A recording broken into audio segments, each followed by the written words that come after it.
Bet on Bears fans, another edition of the Chicago Bears podcast coming your way. Pat the Designer, Courtney Cronin back at it again here for a Tuesday episode. Dare I say the cleanup episode, because the Bears have hires in place. We got to talk about those.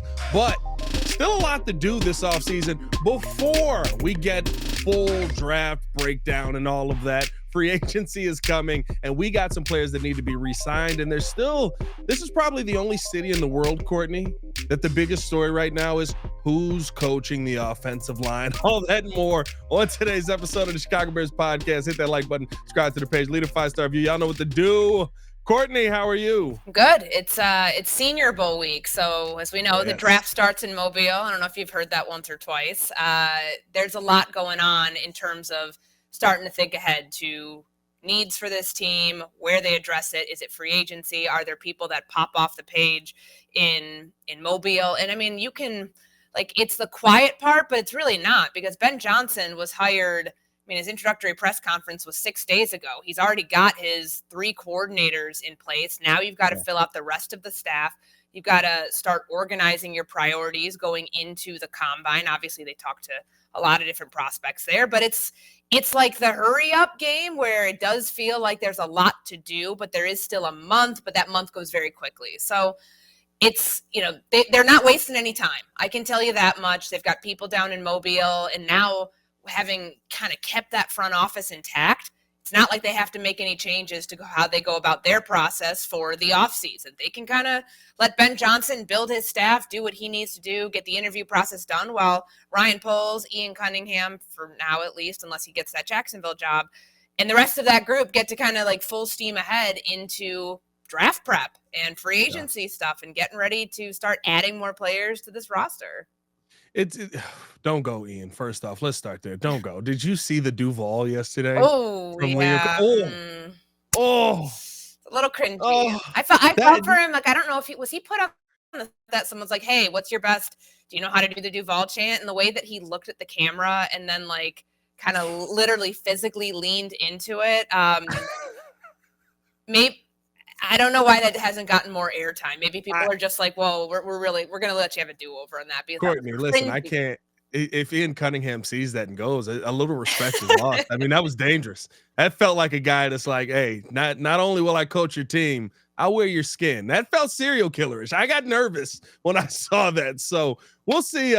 We'll see what ends up happening with Ian Cunningham. That is a major story, and we may actually need to add that to the list too, because losing that could add a little bit here to the Chicago Bears. But let's start with the coaching staff. I think the Chicago Bears coaching staff that they have in place is a surprisingly for the Bears really, really impactful one. I see a lot of guys, a lot of names that I have said have skins on the wall.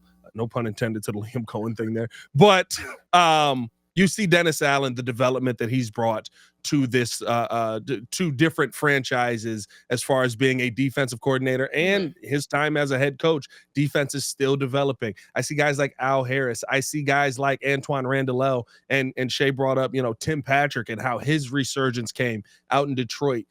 This staff seems like a staff that actually will be able to develop pieces, some that you have on the team already, some that you may have to bring here. What are your thoughts on kind of the final pieces of this coaching staff coming together? Well, the Antoine Randall one that came out on Friday, that popped off the page to me, not just because I'm an Indiana grad. Obviously, like, there's a reason nobody wears number 11 anymore, because that is his number. Yeah. Be very excited to get to finally I've never covered a player or a coach that's from my alma mater ever in my 8 years of covering the NFL. So this is kind of new territory for me. But I think the way that Dan Campbell assembled his staffs in Detroit with a lot of former players, guys who can resonate with the position groups that they coach, that brings a cachet that either you have or you don't. And certainly you don't have to have been a great player, the best player, a Pro Bowler, whatever, at the top of your position to garner respect. If you're a good coach, that's what's going to matter at the end of the day. But the fact that Antoine Randall and how he coached receivers, how he's done a lot of different things throughout his career, and garnering that respect with players in Detroit, I think that's really going to kind of help things as he gets settled in here to try to figure out what his coaching style is, but how he's going to get through to that room. You know what I mean? Yeah. No, 100%. The thing that I love about bringing in Antoine Randall, of course, everybody keeps going to the And he's just one other thing too. I forgot to like mention this. He's got assistant head coach within his title with coaching receivers, and he did not have that in Detroit in 2021 through 2024. To me, like, you know, that's a pretty big thing. Thomas Brown had that when he was out with the Los Angeles Rams. Usually that's kind of a move that's given, like, not a good faith move, but a move that certainly moves you up a pay grade and moves you up in terms of being viewed as the next in line for some bigger opportunities. So I just want to point that out there. And, you know, Chris Beatty was hired last year. He was DJ Moore's. He was an excellent coach. He was DJ Moore's coach at Maryland. So I feel like having somebody who's done this before, like just kind of like how they made that hire with one player in mind specific to DJ, like they had a chance to, you know, to do it like this time around and go get somebody who brings that cachet with him and clearly is a well-respected coach, you know, by Ben Johnson, to bring him on and to give him that little extra bump in his title. No, for sure. That's exactly where I was going. Like the leadership that I think he brings. Everybody looks at that clip of him, you know, getting after Jameson Williamson after he commits the foul with Tyree Stevenson, right? But when I look at Antoine Randall, it's all the things that you don't see behind the scenes, and I love the fact that he gives him the assistant head coaching title, because you look at that wide receiver room. I mean, you're talking about Amon-Ra St. Brown, who came in as a 4th-round pick, being one of the best wide receivers in football right now. That's development. That's leadership. That's a guy that has taken a young man under his wing and has gotten the most out of him in the NFL. Again, Tim Patrick, a name there. Like you see these guys, and I think that to me is the big thing about all these hires. The leadership is there so much so that you kind of have to give them the promotion through this process to keep them there. We talk about Antoine Randall getting the assistant head coaching position, or I'm sorry, the assistant head coaching position here. Al Harris got that in Dallas because Dallas was like, we can't lose this guy. He's so meaningful to our team. We have to make him the assistant head coach to Mike McCarthy. He's somebody who now is on the Chicago Bears, and I think kind of brings that same kind of energy on the defensive side. Yeah, and one point I want to make on like the former player aspect, and we're seeing it with Al Harris, we're seeing it with Antoine Randall. This happened when I was in Minnesota. Justin Jefferson was drafted in 2020. Andrew Janocko, former quarterbacks coach in Chicago, was the coach and receivers for his rookie season. And the Vikings decided that, like, at a time that was pretty pivotal to his growth, that it was no disrespect to Andrew Janocko, who went on to go coach quarterbacks in Minnesota, but they had a thoroughbred on their hands in Justin Jefferson. They needed to go out and get somebody who had done this at like a very, very high level, and that was Keenan McCardle. So they hired him to basically be like, I've walked this walk that you're about to go on. I'm going to take you from the end of your rookie season, so starting year 2, into flourishing into who I think is the best receiver in the NFL. Nobody will benefit from that hire more than Rome Odunze. Antoine Randall played a lot of years in the NFL between Pittsburgh and Washington. He's done this at a very high level. He had a long career. To be able to get somebody in, like DJ Moore is DJ Moore, and he's a fantastic receiver, but he's all these years in. He is as good as you know. Can he be better? Of course. Can he have better numbers? Of course. But like he is more of a finished, polished product who can continue to add season after season. Rome's still got to figure it out. You know, he had a pretty underwhelming rookie year. A lot of that had to do with being in a crowded receiver room. A lot of that had to do with the scheme. But you've got to make sure that you are tapping into every bit of his potential possible in order to get the return on your investment of like the third receiver being taken off the draft board. He's got to look like that, start looking like that in year 2. And I think having somebody who did that, as you mentioned, like Jameson Williams was a 1st-round draft pick. Amon-Ra St. Brown was not. He was in the, day 3. Like, if you can turn that sort of talent out with guys who are not necessarily like top draft picks, a top 10 pick like Rome was, imagine what he can then do for Rome Odunze. No, for sure. And I'll ask you this, Courtney, do these hires to you kind of feel like, because Ben Johnson came in day 1 and he just kept talking about We've got so much talent here. We've got all this talent. We Yep. just got to work with it and figure it out. Does this feel like, of course, you don't expect them to come out and be like, wow, guys, we suck. This is bad. I don't know how they got to 5, but he did say the thing about the offensive line. He did say, like, well, yeah, we need to be better there. I appreciated 100%. that. The fact that he came in and didn't sugarcoat it and said he wants to replicate the success they had, the formula they had for building an offensive line here, but knows that A, it's going to take time. No, B, don't have the same players, and C, knows that it's a work in progress. I'm glad that he at least was self-aware enough to point out the obvious there of how critical that was to the Lions' success, but knowing too that you're right. He's not going to come in here and be like, whoa. Like I've already said that we have to rip the scheme down to the studs and start over. I don't think he would really garner many favors if he came here and started talking the same way about the roster that they have, because I truly don't think he believes that it's all that bad. Certainly there's a lot of places where you can make some significant improvements in terms of adding to this team, but I don't think it's awful. Like, I don't think it's like a terrible roster by any stretch. He wouldn't have taken it if it was. And that's why, to me, some of these hires feel like, I think people are looking at this as, oh, what are we going to do for the future talent? Don't be surprised if some of these guys are still here that you think are going to be just thrown to the wayside. I look at guys like Austin Booker. I look at guys like Zach Pickens, Karan Amagaji. I know it was his rookie year. Not a great showing, not playing, not being healthy. Healthy scratches, multiple weeks, at a point where there's literally no offensive lineman left. You're throwing no one out there. Like, I feel like these are hires of, the future is going to be good too, but we got pieces here that we need to get the most out of, and that just wasn't happening with the previous staff. Yeah, and that's the sign of somebody who has a plan. You know what I mean? And of course, we're not going to know what all that entails until you start to see who they're getting rid of and who they're adding to this team. And like that's going to take a couple of weeks because we won't be at free agency till March.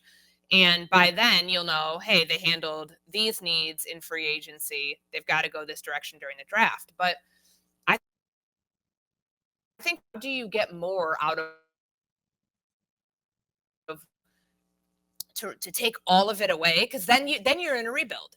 They're not. He said that they're going to win in 2025. There's no way you can possibly be in a rebuild. So that means for him, he's putting the onus on himself to take the pieces within this team and turn them into something that is part of a successful offense. Now, he was clear. It's not going to look like Detroit. I think there will be elements of it that do.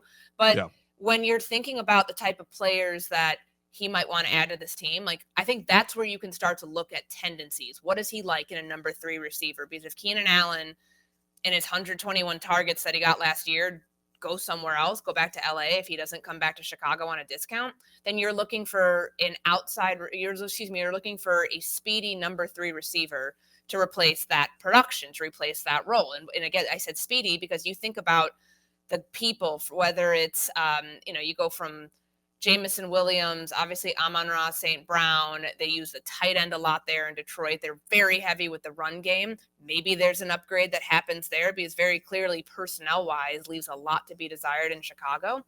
I think you start looking at like how he built, and granted it wasn't his roster. That's a Brad Holmes thing too. But you look at what kind of players was he most successful with? Those are the type of players that you're eyeing in free agency, the people who become available. Maybe it's a trade. Anything that would then sort of emulate more of the type of players he's used to winning with, because those are the players that fit his scheme potentially better than some of the players the Bears currently have on their roster. Yeah, no, for sure. The hires that the Bears are making, to me, are very, very un-Bears like with what we've seen before. You're starting with Ben Johnson. Of course, the league is still talking about how surprised they are that the Bears went out and got him. But I think even more surprising, Courtney, doubling down on the big name hire, going out and getting former Saints head coach Dennis Allen. We've talked about some of the position coaches here, but it seemed like the second Ben Johnson walked in the door, I'm surprised we didn't see Dennis Allen follow him out into the foyer. That's how quickly we knew that Dennis Allen was going to be the DC of the Chicago Bears. What does a big name hire on both sides of the ball mean for this team? Is this really a change in this organization? Because I don't know if you got a chance to hear from Rick Smith, Ben Johnson's agent, when he was on, I think, Second City Gridiron podcast is the name of it. But he really talked about how Kevin Warren is a big reason why we're here. He assured us that this was going to be different, and you can see that this organization is different now. Yeah, the way that it was phrased to me when I was talking with a coach agent during this process, somebody whose client was one of the 17 that interviewed with the Chicago Bears, is that Kevin wants to spend. Kevin is willing to get the resources needed to make this happen. And you don't get a former NFL head coach, no matter what the circumstances were and how he got that job with the Raiders. And then, of course, with the New Orleans Saints and taking over then for Sean Payton, having the years that he did. Yes, he was fired, but he still comes with that pedigree. I was an NFL head coach. That doesn't come, that's experience. That's the first thing that Ben Johnson talked about when he was up at the podium. And experience does not come cheap. And what I asked Kevin Warren about last week after all of those things were said from Ben Johnson during his introductory press conference was, how do you get, effectively, how do you get the McCaskies to pony up? Because you get what you pay for. That's what he said. And it makes sense because you're getting somebody who had a top 10 scoring defense in 4 of his last 5 seasons. Pairing that with somebody who had a top 5 scoring offense in each of his last 5 seasons. You're mirroring those things together. Experience, good coaches do not come at a discount. And the Bears have shown us, by at least the hires that they've made so far, that they're okay spending in the right places to make sure that they've got the right coaches on staff. Because this Dennis Allen defense, and I've kind of gone through the initial numbers, I've watched a couple of critical situations, I've tried to figure out, like, where are we going to see it show up that's that much different from the Matt Eberflus defense. And there's a lot of different places you can go with that. Like, first and foremost, though, I think what Ryan Poles said might have been the early January press conference. Maybe it was this past week. I forget. It was just about how, he said that they have a lot of guys who are interchangeable because, you could go 3-4, you could go 4-3. This is a 4-3 defense. So, like, from a true just like structure, it doesn't have to change all that much, like scheme wise. But like, the Bears play a lot of cover too. They played a lot of zone. Those are things that, those are things that I think that those concepts will carry over, but like, you're not the zone part though. Like, Dennis Allen and his defenses play a ton of man coverage. That means good things for Jalen Johnson. If you want to go shadow the number 1 receiver and you're tired of always just having to stay on your side and not do it, now is your opportunity to go show you can be the best against the best. And there's this idea that he's got interchangeable. Dennis Allen relies so heavily on the safeties being interchangeable. Yeah. That's kind of what the Bears, at least in theory, tried to make with Kevin Byard and Jaquan Brisker. So we'll see. I mean, health obviously is a big thing with Brisker. We'll see if that part carries over the way that it did in New Orleans these last couple years. But I think this is going to be a much more aggressive scheme because Flus comes from like that cover 2 background. The Monty Kiffin sort of, he's a cover 2 disciple. This is what you're getting from Dennis Allen is Greg Williams. It's Rob Ryan. It's aggressive in critical situations, not what you saw against Washington on that final series sort of mindset. It's an attacking mindset. And the experience that comes with that of somebody who's ran that defense for a long time now has tentacles of his own tree. I mean, Aaron Glenn is a direct result of that. I say all that to say, bringing it back kind of to the point, like, that's expensive. That is expensive. That is an expensive hire. And the Bears are telling us that they're okay spending where it really counts to get the most out of all of those position groups, D-line all the way to the secondary. And that's not Ben Johnson's expertise. I think the smartest thing he could have done in year 1, knowing that I'm a first-time head coach, I've got a lot to learn first year on the job, hire somebody who can handle the defense. Not that he's not going to have a role in like being, in talking to those guys and in knowing what's going on, but hire somebody you trust to run that side of the ball so you can focus on being whatever type of head coach you want to be, establishing the right culture, and also working with this offense to get it on track. Like, you can't be doing both. And if you have experience, you know that you can close that door of the meeting room, walk away and feel comfortable knowing that everything that's going to happen in there is the right fit for this team. And I'll say this, Courtney, one thing that's under talked about in this whole situation is one of the draws for me with Mike Vrabel was the possibility of him bringing Josh McDaniels, somebody who's been a head coach 2 times, has not done well at it, probably isn't going to get that head coaching opportunity again.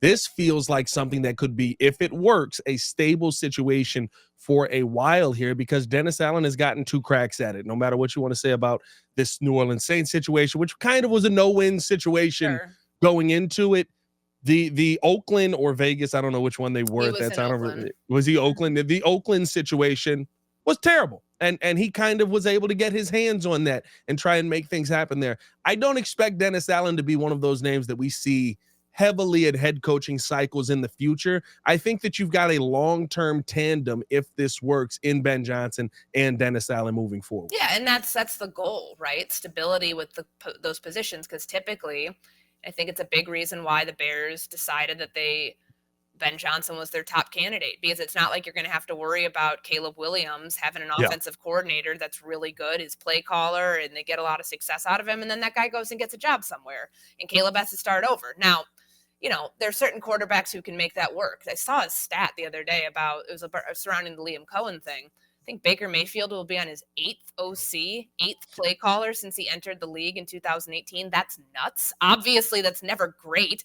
Sometimes that's the byproduct. Dave Canales, now Liam Cohen, of other places he's been to, of those coordinators being really good at their job, getting another job somewhere else. But I think for this defense, like how that idea of stability at the coordinator position can transfer over to the defensive side of the ball, you have a lot of money invested there. Montez Sweat, Tremaine Edmonds, TJ Edwards to a degree. He's not like the highest paid, but they spent on linebackers. Jalen Johnson.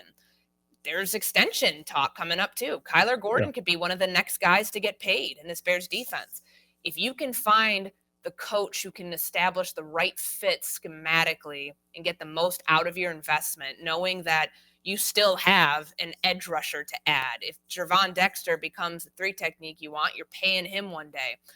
And if Dennis Allen can get all those things right, create the right fit for those players, why would you leave that? And of course, if head coaching opportunities did come out open, he would be within, his right to go interview for those. But I do think the Bears view that as more of a long-term, this is more of a long-term potential marriage, because he's done that before. You know what I mean? Like, so rarely in this world in the NFL are you seeing many coaches get in his case, it would be a third. And I think the Raiders came in a weird set of circumstances. They were awful. They were firing coaches. Like, I think he's the one who got fired after the London start, in 2000 and what year was that? 2014, 2015.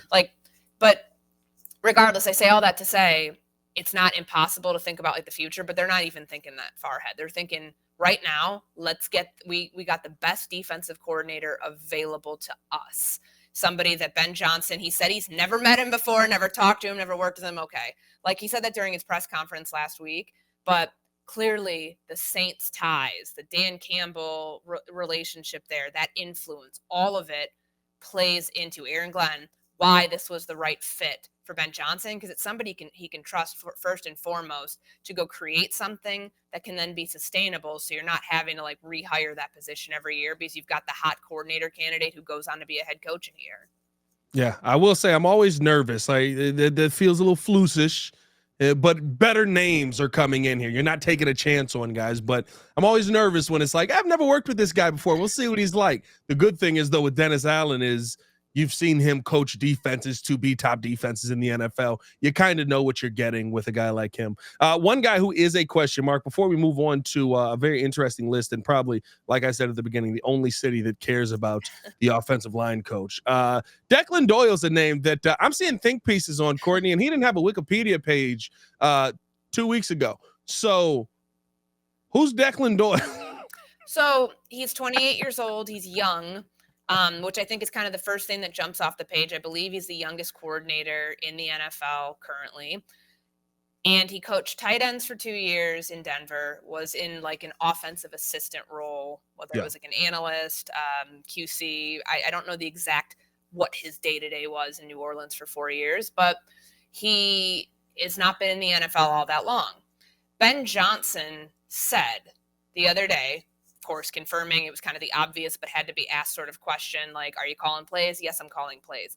He needs somebody to handle the day-to-day of game planning, of coming Yeah. up with the right route concepts to beat certain coverages, of, drawing plays, installing the offense. Big part of Wednesdays is the install. Like, he's got to have somebody. I don't want to call it grunt work because it's not grunt work, but it's a massive amount of volume of things that you have to do, but you're not calling plays. That's what Ben Johnson does. It's kind of like, hey, hand me all the information that I need for a Sunday game day, and I'll choose. Like, it's basically like giving a pro scout will do in advance. Give it to the coaches, give them the information they need. They decide what they want to do with it. I think a lot of that's what Declan Doyle is going to do for Ben Johnson. And knowing that there were other coaches, David Shaw interviewed for the Bears OC opening. I think more coaches with experience, and coaches too, who might have wanted to call plays, might have looked at this opportunity and said, not that anybody in their right mind would ever say like an opportunity is beneath them in the NFL, especially to be a coordinator, because there comes a significant pay like reflection of that. But I think that for some other coaches, for a 28-year-old to get into the NFL, to get into this role in the NFL, how quickly that happened for him, says a couple of different things. I don't think that the Bears wanted to spend that much on two different coordinators. So that's one. And then I also think just the fact is, like, he's going to be doing a lot of the day-to-day grinding. Ben Johnson said, I hope whoever he hires likes late nights. That's going to be Declan Doyle's future. And no one, my whole, I do have some pause about the hire. Some of it has to do with the fact that, you're 28 years old, like, you've coached tight ends. It doesn't mean that you're like a bad coach, but it's like, do you really have the experience now as an offensive coordinator, like going into an O-line room and telling guys that are 3 times the size of you how to play better? Can you coach them about how to play better? So many people just want to game plan and call plays and design an offense without knowing. Like, coaches don't want to coach sometimes. I think Mike Tomlin said it, and I know he kind of lit the world on fire with that comment. I think he's right. I think there are a lot of coaches who don't actually want to do the hard part of coaching. And because it's really freaking hard to get through to players, to teach, to tangibly get somebody to do something better by giving them direction and guidance of how to get there. Not saying that he can't do that. He just doesn't have the experience that has shown anybody yet that he's capable of that. So as an OC, we'll see. A couple of years ago, when Clint Kubiak was hired as the offensive coordinator when I was covering Minnesota, it was a year after his father, Gary Kubiak, long-time NFL veteran head coach, one of like the gods of the Shanahan-Kubiak tree, and of course the offense. His son Clint was running a version of that his first year, and he struggled with it. With it for a number of different reasons. Certainly, who the head coach was at the time didn't exactly help matters, but like I do think because you have Ben Johnson calling plays and because it's his offense, you won't see those same sorts of things that you typically might in a first-time offensive coordinator who has no experience doing the position. But this will be a good learning experience for him to see, how do you get, like, you don't really have the experience of coaching all that long, and you coach tight ends. How do you do it for when you have all those other positions on offense that you're responsible for in terms of the install and the game plan? Like, that would be my biggest question about, like, kind of the jury's still out on, and we won't know for a long time. Like, how does he handle that? And what I will say is, it's not that it hasn't been done before, but I do agree this was kind of a surprise version of that. What I will say about the staff that's being put together and does excite me is it feels almost Holmgren-ish, right? Where you kind of like, you look at them and you're like, oh, they got these up and coming start guys, but you give Mike Holmgren all the credit for calling this great offense. You don't realize some of those plays are Gruden's that are being thrown in there. You don't realize some of those plays are Andy Reid's, who was the tight ends coach at the time, being thrown in there, right? I think that it feels like you're building that kind of staff. Now it has to play out on the field and not just on paper, but there is a little bit of that excitement from me, because even hearing from Detroit about Antoine Randall, some of those trick plays that were drawn up. I don't know, not specifically the Stumbleruski, I guess, that was run here against us, but like some of those trick plays that we've seen implemented or Antoine Randall plays. You bring him over. Now you get to keep that moving with you. Like, I like the fact that you're giving these young guys a chance. And it does feel a little bit more comfortable because we know, of course, Ben Johnson's going to be calling a bulk of the offense. But you do wonder now, are you getting the Johnson tree here in Chicago, which would be his tree because he's come from a multitude of different coordinators that he brings his offense from. So he's kind of implementing his own thing here from the start. I do like that. I do like looking at this higher from that aspect, I should say. Yeah, and that's it. He doesn't have a tree yet. Like, obviously, as we've pointed out, like, there's the Miami connection and then there's the Detroit connection. So he kind of has like the mix. Really, it's like Miami and the Saints. Yeah. That's where we can start to, connect the dots. Could this be his chance to? He didn't pillage the Detroit staff. Like he said, he wasn't going to do that. It's the reason Hank Fraley's not here. I'm sure on other reasons too, because he got a nice fat extension to stay in Detroit and not to go to Seattle, where he had interviewed for their OC job. But how Ben Johnson forms his first staff. Like, and I know you don't want to compare like an apple to a kiwi, but like, how did Matt Eberflus do it? There were a lot of failures those first 2 years. I mean, not just even like the coaches that got dismissed for, whatever, but like, do you really know your coaching staff? Do you really have trust and faith in who you are telling carry out my vision with these players? They didn't. And like, they went and hired Luke Getsy because they saw what he did for Aaron Rodgers, thinking that maybe that can happen here for Justin Fields. No, it didn't. They hired Alan Williams because he had some connection to Matt Eberflus from their time in Indy together. That obviously didn't work out. Like, Ben Johnson may not have had connection with all these guys on staff. And like we talked about with the Dennis Allen thing, like, I've never met him before, never spoken with him. At least, he comes with cachet of like being a really good coach. We didn't feel that same way about the staff that Matt Eberflus assembled. So if you're talking about Bears fans feeling different about the way that this team's going about business right now, I think it's that you have experience that's backed up with actual results that should make you feel better about the type of coaches they're bringing in this building. So where, unlike last year, you're not 4 weeks into the season being like, coaching is a big problem here. Because there's always going to be a fall guy for something. And, oftentimes, Courtney, if we get a couple of these, we're already in a better spot. I mean, if it's like end of the game, you're like, I'll take a time out here. Like, whoa, wait a minute. We use those? That's crazy. I didn't know we could use those in these games. I love him. I love him like throwing that shot and then immediately going, we're not going to go there. You already went there, Ben. You already went there. One thing I do want to bring out, and I kept teasing this, and I think that this is one of the important pieces that, I mean, we have to upgrade Chris Morgan. He was let go. He was kind of the Don Cooper of this staff, Courtney, like just survived staff after staff after staff. And it was because there was a lot of belief in his development on the offensive line. Mm-hmm.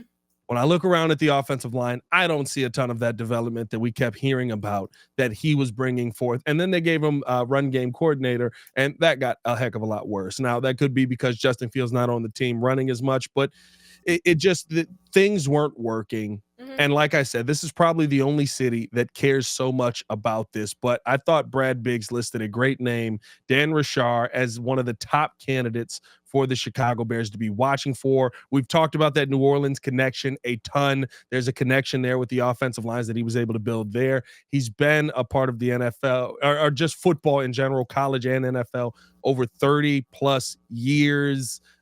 When you look at this offensive line position, with all the sacks that Caleb Williams took, is this arguably the most important position coach that Ben Johnson has to get right? Yeah. And for a number of different reasons. The protection element's huge. Of course, 68 sacks. Not all of them are on the O-line. But, as much as Caleb was trying to, deflect and say it's not their fault, blame me for some of it, there was still, some pretty significant gaffes with that unit. The only sure thing you have right now is Darnell Wright. Don't know about Braxton Jones. Certainly don't know about what's going to go on with Tevin Jenkins. Doesn't feel like that's going to be, if they can make an upgrade, they probably will. And it's truly based on a health assessment of your left guard. But like, Coleman Shelton, gone. Ryan Bates, maybe gone. There's all these what ifs. So you do not want to skimp on a position that's going to need a lot of coaching.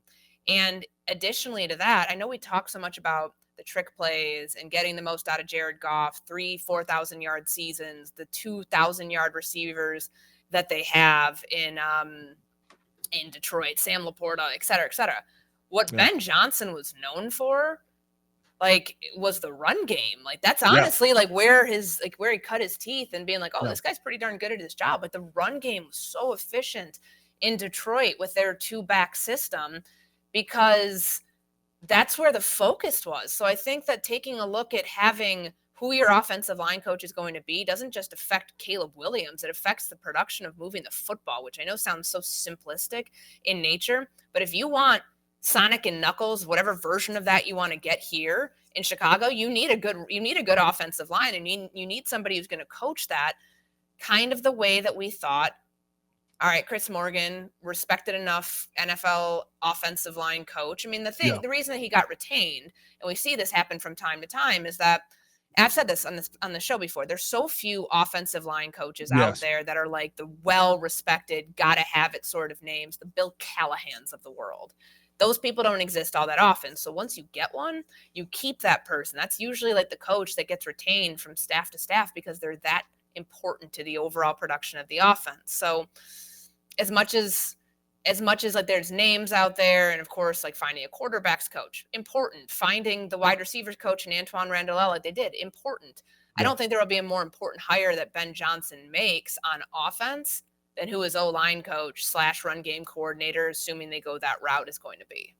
Yeah, I'm very intrigued by Dan Rashar. I think Joe Philbin's a good name. Take a look at as well. Mike Munchak. All of these guys who have, I keep saying this term, but skins on the wall. You've seen them develop offensive lines. You've seen them put guys in a position to be successful. You've seen them put good schemes together. Those are the things that excite me about some of the names that are out there. And hopefully the Bears come away with a good one. All right, before we get out of here, Courtney, I do want to go through kind of the re-sign checklist. We've got some big names on the list that if you don't go out there and re-sign them, it's something you're going to have to address in free agency and or in the draft. And you mentioned one. Tevin Jenkins is the big one. And Courtney, everybody's looking at the playoffs right now and saying, oh, the running back market is back.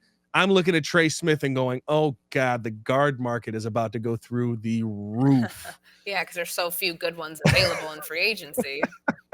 If you're looking at the situation the Bears are in right now, is Tevin Jenkins a part of this team moving forward, knowing what we know with the injury? I think that if you can get him at a discount, yes. If you can get him, say, go test your market. They've been comfortable like with that because clearly they know that there's like something that's holding them back from wanting to negotiate.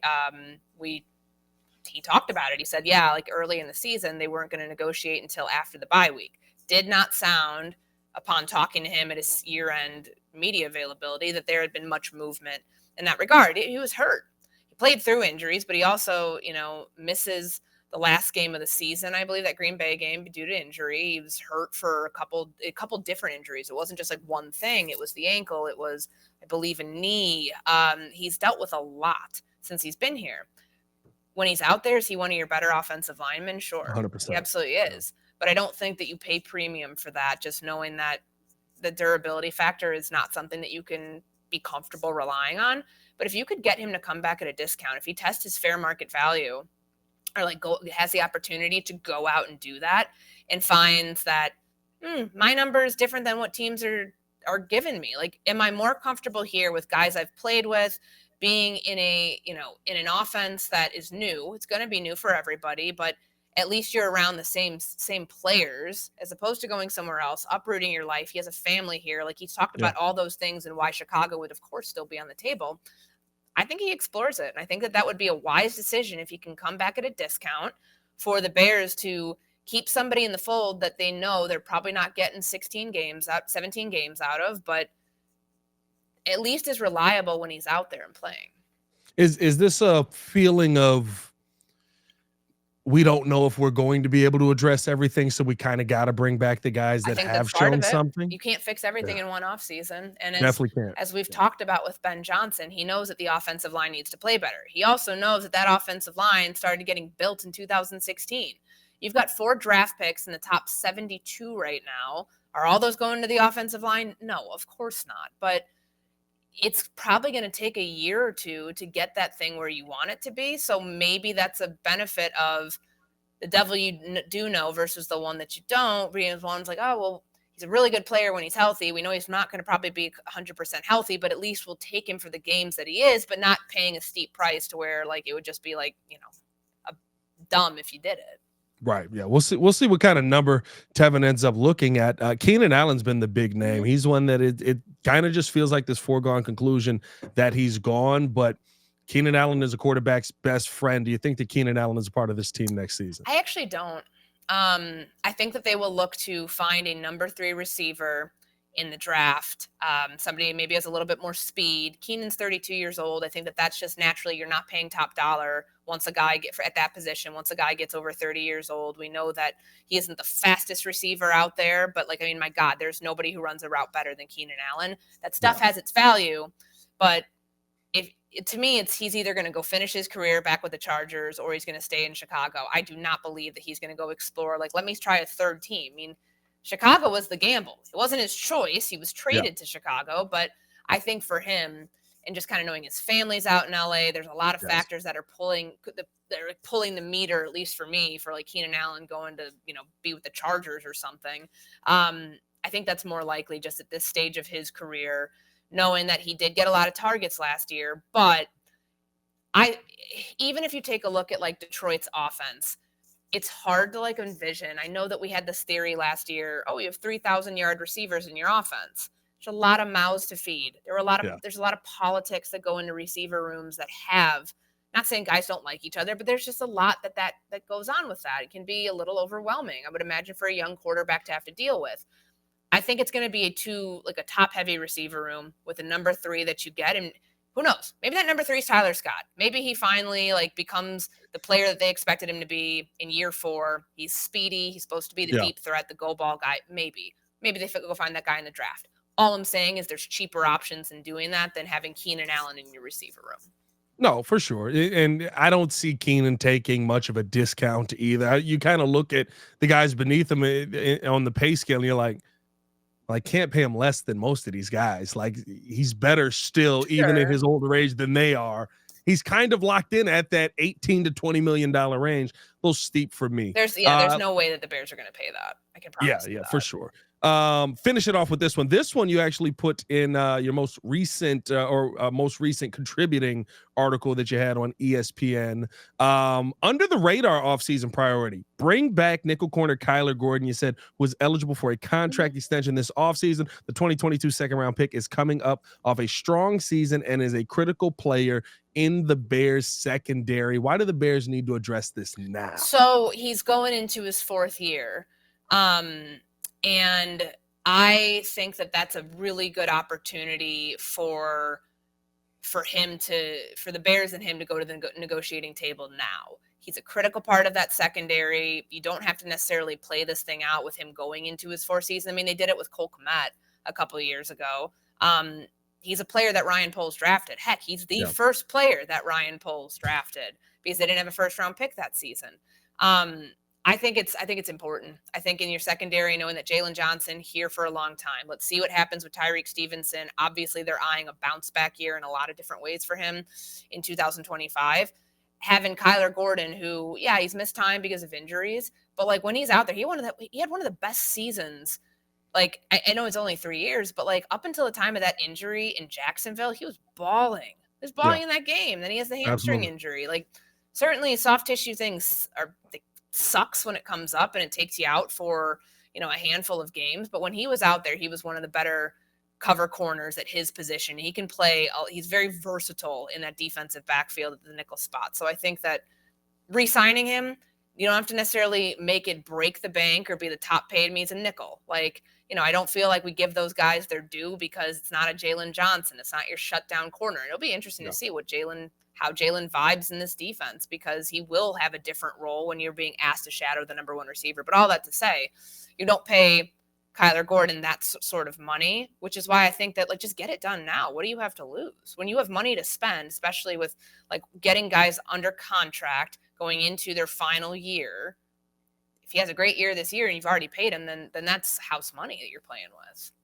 Yeah. Only thing I'd wonder about is how aggressive they want to be in free agency with signing And guys. those things, yeah. Like, I wouldn't expect if there's a Kyler Gordon extension. This to me is a training camp priority. So that's like a long ways away.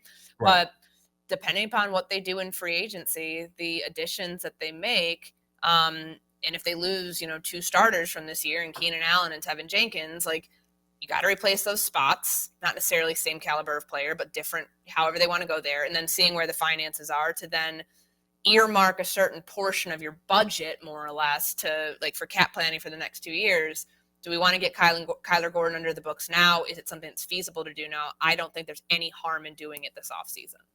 No, hey, listen, a lot of stuff still left for the Chicago Bears to do. We'll see what all they get done on the checklist. Coaches still to come in. And, of course, free agency on the way.